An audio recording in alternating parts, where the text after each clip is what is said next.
Cleavage and blastocyst formation. Fertilization usually occurs in the ampulla of the uterine tube and results in the formation of the zygote.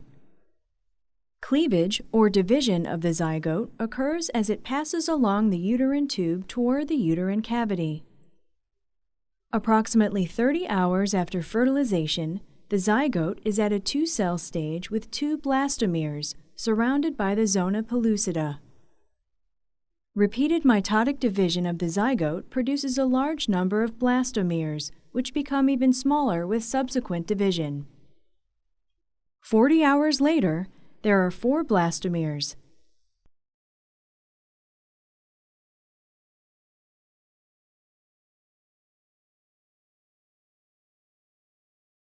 By day 2.5, there are 8 blastomeres, which change their shape and align themselves next to each other. This process is known as compaction, which permits greater cell-to-cell interaction and segregation of the blastomeres. After 3 days, the morula is formed with 12 to 32 blastomeres.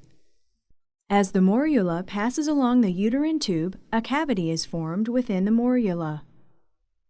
4 days after fertilization, the early blastocyst enters the uterine cavity. Segregation of the blastomeres forms the inner cell mass or embryoblast, the blastocyst cavity, and the trophoblast.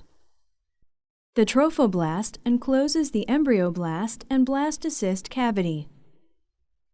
The zona pellucida surrounding the early blastocyst begins to degenerate, and at day 5 a later blastocyst is formed. It can be seen here adjacent to the inner wall or endometrium of the uterus.